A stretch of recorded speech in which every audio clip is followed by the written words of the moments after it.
Hello' everyone, good morning, আসসালামু আলাইকুম, নমস্কাৰ। পুনৰ এবাৰ মোৰ ইউটিউব চেনেল আৰু ফেচবুক পেজলৈ আপোনালোকক স্বাগতম জনাইছোঁ। আজি ভাবিছোঁ আৰু এটা আপোনালোকৰ মাজত ৰেচিপি শ্বেয়াৰ কৰিম, তাকে দেখুৱাই থাকিম আপোনালোকক। আজি বনাব লৈছোঁ কৰাচী হালোৱা। তাৰ কাৰণে মই কেনেকৈ বনাওঁ আপোনালোকক দেখুৱাম। ভিডিঅ'টো শেষলৈকে চাব বুলি আশা কৰিলোঁ। কৰাচী হালোৱা বনাবৰ কাৰণে মই লৈছোঁ এয়া 1 বাতি লৈছোঁ কৰ্ণফ্ল'ৰ। এতিয়া পানী ল'ম, এয়া 1 কাপ দিছোঁ আৰু 1 কাপ দিম পানী আৰু আধা কাপ দিম আৰু এয়া আধা কাপ দিছোঁ পানী। এতিয়া এইখিনি ধুনীয়াকৈ মিক্স কৰি ল'ম। নন ষ্টিকি পেন আৰু এয়া একেটা বাতিৰে দিছোঁ 1 বাতি চেনি, এয়া দিছোঁ 1 গিলাচ পানী। এতিয়া মই চেনিখিনি গলিবলৈ দিম, কিন্তু মই আঠা অকণমানহে হ'বলৈ দিম। অকল চেনিখিনি গলিলেই হৈ যাব মোৰ এই পানীখিনি ৰেডি। এই পানীখিনিত মই এড কৰিছোঁ 2 চামুচ নেমু ৰস। ৰেডি হৈ গ'ল। এতিয়া মই ইয়াতে এড কৰিম এয়া গুলি থোৱা কৰ্ণফ্ল'ৰখিনি দি দিছোঁ। এতিয়া মই এইখিনি লাহে লাহে মই কম জুইত সিজাইছোঁ। যেতিয়া জেলি ফৰ্ম হৈ যাব তেতিয়া মোৰ ৰেডি হৈ যাব কৰ্ণফ্ল'ৰখিনি।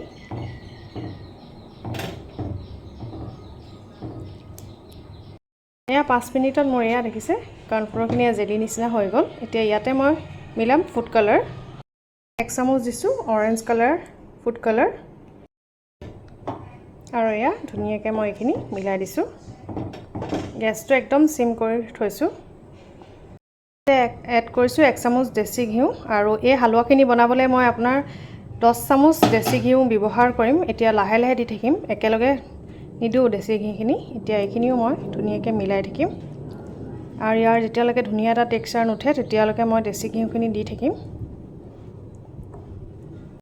এতিয়া আকৌ 1 চামুচ দেশী ঘিউ দিছোঁ।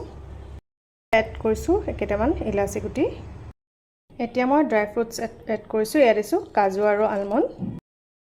এইখিনি হৈ গ'ল। মই আৰু এটা বস্তু এড কৰিম যিটো কৰাচী হালোৱাৰ ভিতৰত থাকে, সেইটো হ'ল মগজ আৰু খচখচ।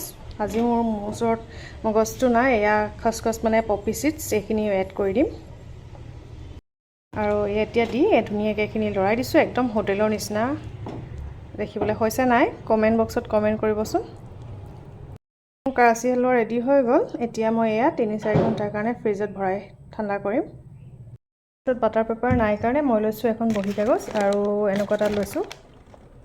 এনেকুৱা এটা গ্লাছৰ পাত্ৰত লৈ এইখনত মই এতিয়া অলপমান ৰিফাইন দি পেলাই গ্ৰীছ কৰি দিম। এতিয়া মই এয়া হালোৱাখিনি এই পাত্ৰটোত দি দিম।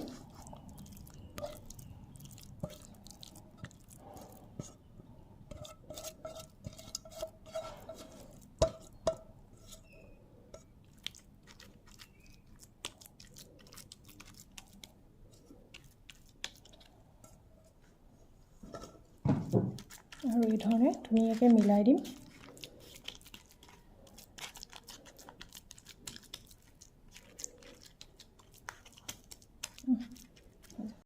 এইখিনি মোৰ ৰেডি হৈ গৈছে। এতিয়া মই এটা ওপৰত অলপমান ড্ৰাই ফ্ৰুটছ দি গাৰ্নিচিং কৰি দিছোঁ। এতিয়া ওপৰতে আকৌ অকণমান দিছোঁ এয়া পপি চিডছ। মই 3 ঘণ্টাৰ কাৰণে ফ্ৰিজত ভৰাই থৈছোঁ। এয়া চাওক, মোৰ মুম্বাই ষ্টাইল কৰাচী হালোৱা ৰেডি হৈ গ'ল।